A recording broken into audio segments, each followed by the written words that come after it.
ሰላም ጤና ይስጥልኝ የተወደዳችሁ የቮይስ ኦፍ ራያ ሚዲያ ቤተሰቦች እንደምን ውላችኋል?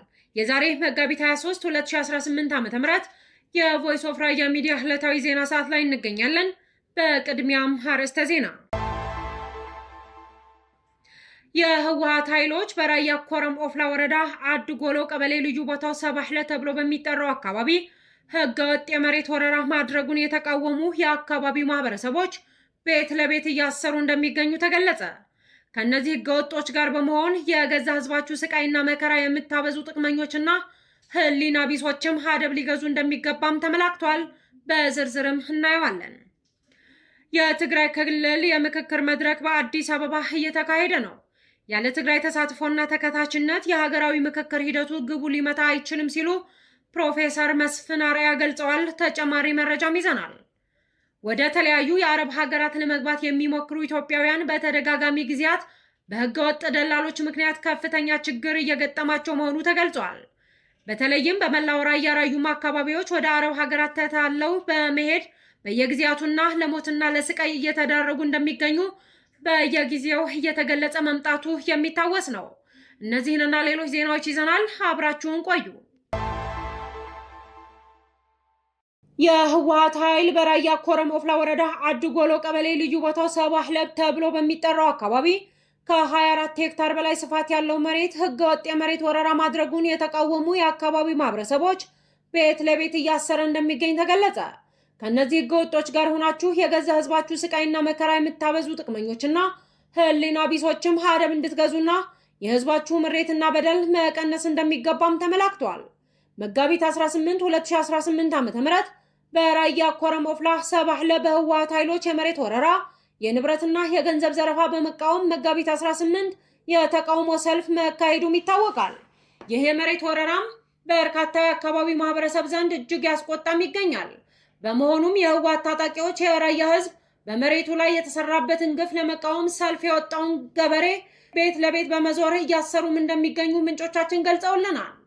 ይህንን የራያ ኮረም ኦፍላ ማህበረሰብ ያገዛዙን ህገወጥ የመሬት ወረራን ተቃውሞ የወጡትን ግለሰቦች ከህወሓት ቡድን ጋር በመሆን የሚያስተባብሩ አካላትም ግርማይ ተስፋይና አማናይ መስፍን ሲሆኑ በበላይነት ሆነው የሚያስተባብሩት ደግሞ ዑቅባይ ገብረመድህን ሚግ እንደሆነ ምንጮቻችን ገልጸውልናል።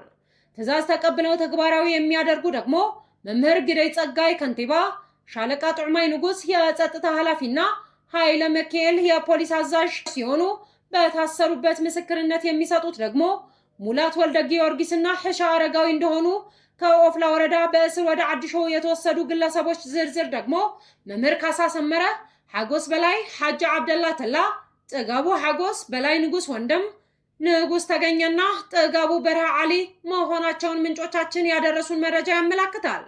የህወሓት ኃይል የአካባቢውን ማህበረሰብ ማፈናቀል እንደ መልካም አጋጣሚ በመጠቀም በኦፍላ ወረዳ አድጎሎ ቀበሌ ልዩ ቦታ ሰባህል ተብሎ የሚጠራው አካባቢ ከ24 ሄክታር በላይ ስፋት ያለው የአካባቢው ክልክል መሬት ለተዋጊ TDF ለአካባቢ ምድብተኛ ፖሊሶች እና በጦርነት ህይወታቸውን ላጡ ቤተሰቦች ከ200 ካሬ ሜትር በላይ በመስጠት ህገወጥ የመሬት ወረራ መፈጸሙንና ይህንን ህገወጥ የመሬት ወረራ በነቂስ የአካባቢው ማህበረሰብ በመቃወሙ ምክንያት በሰላማዊ ሰልፍ በርካታ ግለሰቦችን እያሰሩ እንደሚገኙ ምንጮቻችን ለቮይስ ኦፍ ራያ ሚዲያ ተናግረዋል።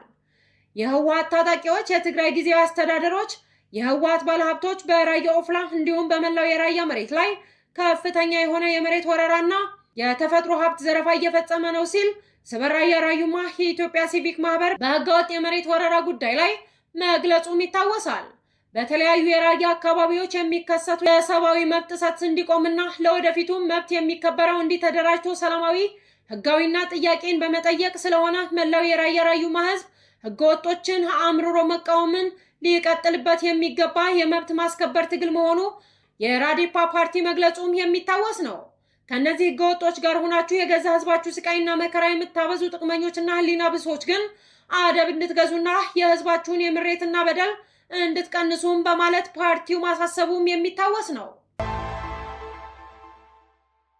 የኢትዮጵያ ሀገራዊ ምክክር ኮሚሽን ከትግራይ ባለድርሻ አካላት ጋር የሚያከናውነውን የመጀመሪያ ዙር የአጀንዳ ማሰባሰብና የሀገራዊ ጉባኤ ተሳታፊዎች ልየታ መድረክ ዛሬ በአዲስ አበባ ስካይላይት ሆቴል አስጀምሯል። የኮሚሽኑ ዋና ኮሚሽነር ፕሮፌሰር መስፍን አርአያ ላለፉት ጥቂት ዓመታት በትግራይ ክልል በተከሰቱ ግጭቶች የተፈጠሩ ቁስሎች የሁላችንም ህመሞች ናቸውም ብለዋል። መሰረታዊ የኢትዮጵያ ችግሮች በዘላቂነት የሚፈቱት በምክክር ብቻ መሆኑን ያስገነዘቡት ዋና ኮሚሽነሩ ትግራይ የዚህ ሂደት አካል መሆን መጀመሯ የሚያስደስት መሆኑን ተናግረዋል። አያይዘውም በትግራይ ክልል ምክክር ለማድረግ አስቻይ ሁኔታዎች እስኪፈጠሩ ድረስ ከክልሉ ባለድርሻ አካላት ጋር የመጀመሪያ ዙር ምክክር ለማድረግ ይህ መድረክ መዘጋጀቱ ገልጸዋል። ያለ ትግራይ ተሳትፎ ተከታችነት የሀገራዊ ምክክር ሂደቱ ግቡን ሊመታ አይችልም ሲሉ ፕሮፌሰር መስፍን አርአያ ገልጸዋል። ያለ ትግራይ ተሳትፎና ተከታችነት የምክክር ሂደቱ ግቡን ሊመታ አይችልም ሲሉ የኢትዮጵያ ሀገራዊ ምክክር ኮሚሽን ዋና ኮሚሽነር ፕሮፌሰር መስፍን አርአያ ገልጸዋል። የኢትዮጵያ ሀገራዊ ምክክር ኮሚሽን ከትግራይ ክልል ባለድርሻ አካላት ጋር አጀንዳ ለማሰባሰብ ያዘጋጀው የመጀመሪያ ዙር መድረክ በአዲስ አበባም እየተካሄደ ነው። ምክክሩ ካለፈው ቁስል እየተማረን የተሻለና የተረጋጋ ነገን ለመገንባት የሚያስችሉ መንገዶች በጋራ ለመቀነስ መሆኑንም አስረድተዋል። ያለ ትግራይ ተሳትፎ ምክክሩ የተሟላ እንደማይሆን አጽንኦት በመስጠትም ከባለድርሻ አካላቱ ጋር የሚገኙ ሀሳቦችን ለሀገራዊ ጉባኤ ጥቅም ላይ እንዲውሉ አስረድተዋል። በመድረኩ ላይ ከ600 በላይ የፖለቲካ ፓርቲ፣ የሲቪክ ማህበራትና የተጽዕኖ ፈጣሪ ግለሰቦች፣ የሃይማኖት አባቶች፣ የሚዲያ ተቋማት ተወካዮችና ሌሎች ተሳታፊዎች በመታደም ላይ ናቸው። ለተከታታይ 3 ቀናት በሚቆየው በዚህ መድረክ የሚሳተፉ ባለድርሻ አካላት ክልላዊና ሀገራዊ ፋይዳ ያላቸው አጀንዳዎች በውይይት አዳብረው ለኮሚሽኑ እንደሚያስረክቡም ይጠበቃል። ተሳታፊዎቹ የሀገራዊ ጉባኤ ወኪሎቻቸውን የሚመርጡ ይሆናል። ኮሚሽኑ በትግራይ ክልል ምክክር ለማካሄድ አስቻይ ሁኔታዎች ሲፈጠሩ ወደ ክልሉ በማቅናት እንደ ሌሎች ክልሎችና ከተማ አስተዳደሮች የአጀንዳ ማሰባሰብ የምክክር መድረክ እንደሚያካሂድም ማስታወቁ አይዘነጋም። ወደ ተለያዩ የአረብ ሀገራት ለመግባት የሚሞክሩ ኢትዮጵያውያን በተደጋጋሚ ጊዜያት በህገወጥ ደላሎች ምክንያት ከፍተኛ ችግሮች እየገጠማቸው መሆኑ ተገለጸ።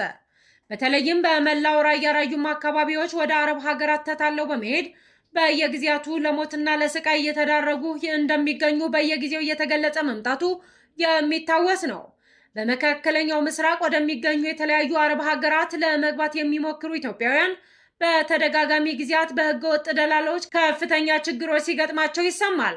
በሳውዲ አረቢያና የመን ድንበሮች ላይ በርካታ ኢትዮጵያውያን በእነዚሁ አደገኛና ጨካኝ ደላሎች ህይወታቸውን እንደሚያጡ፣ በህይወት የቆዩት ደግሞ ከፍተኛ መከራ እንደሚገጥማቸው በተደጋጋሚ ጊዜያት ይነገራል። በህገወጥ ስደት ምክንያት በርካታ ኢትዮጵያውያን የገቡበት ሳይታወቅ ደብዛቸው የጠፉ በርካታ ነፍሶችን ቤት ይቁጠረው በማለት መከራው ከጊዜ ወደ ጊዜ እንደቀጠለና እየባሰ መምጣቱ ደግሞ ድርጊቱ መፍትሄ ያልተገኘለት ጉዳይ ሆኗል። በሰው ልጅ ክቡር ህይወት ላይ የሚነግዱ አደገኛ ህገወጥ ደላሎች ምክንያት በርካታ ኢትዮጵያውያን በተለይም በመላው ራያ ራዩማ አካባቢዎች ወደ አረብ ሀገራት ተታለው በመሄድ በየጊዜያቱ ለሞትና ለስቃይ እየተዳረጉ እንደሚገኙ በየጊዜው እየተገለጸ መምጣቱም የሚታወቅ ነው። የተወደዳችሁ የቮይስ ኦፍ ራያ ሚዲያ ቤተሰቦች በራያና ወቅታዊ ጉዳዮች የተለያዩ አመለካከት ያላችሁ ሁሉ በነፃነት ሀሳባችሁን የምትገልጹበት ሚዲያ በመሆኑ ከስር ባለው አድራሻ ልታገኙን እንደምትችሉ እያሳወቅን የዛሬ መጋቢት 23 2018 ዓ.ም የቮይስ ኦፍ ራያ ሚዲያ የዜና ጥንቅራችን ይህንን ይመስል ነበር። ስለተከታተላችሁን እጅግ አድርገን እናመሰግናለን። ሰላም።